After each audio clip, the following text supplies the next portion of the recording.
Pengawasan demokrasi di Indonesia tidak lepas dari sumbangsih Bawaslu yang dulu dikenal dengan nama Panitia Pengawas Pelaksanaan atau Panwaslak Pemilu. Terbelakangi adanya krisis kepercayaan terhadap pelaksanaan pemilu. Krisis kepercayaan terhadap pelaksanaan pemilu mengalami puncaknya ketika pada pemilu tahun 1977 dengan adanya kecurangan dan pelanggaran yang lebih masif.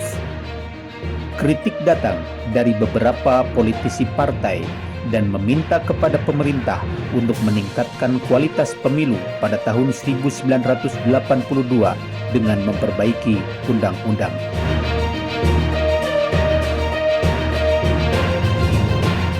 Barulah pada tahun 1982, pengawas pemilu dibentuk dengan nama Panitia Pengawas Pelaksanaan Pemilu atau Panwaslak Pemilu.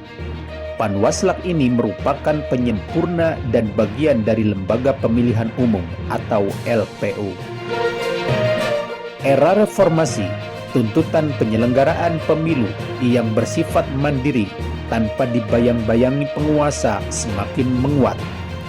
Kemudian dibentuklah lembaga penyelenggara pemilu yang bersifat independen dan dinamakan Komisi Pemilihan Umum.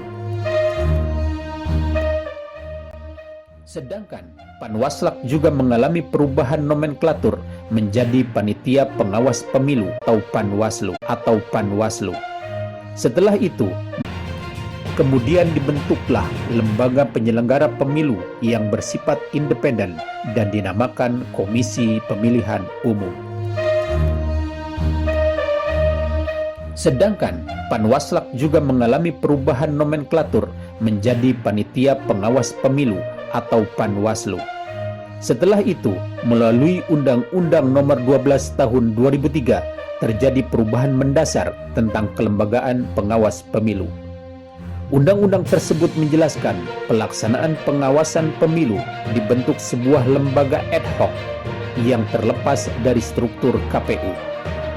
Selanjutnya, kelembagaan pengawas pemilu dikuatkan melalui Undang-Undang Nomor 22 Tahun 2007 tentang penyelenggara pemilu dengan dibentuknya sebuah lembaga tetap yang dinamakan Badan Pengawas Pemilu atau Bawaslu. Saat ini, Bawaslu mengalami banyak perkembangan dan kewenangannya. Hingga kini, penguatan terhadap lembaga pengawas pemilu itu pun semakin terjadi. Setidaknya, Bawaslu hingga tingkat kabupaten atau kota telah berubah statusnya dari ad hoc menjadi permanen.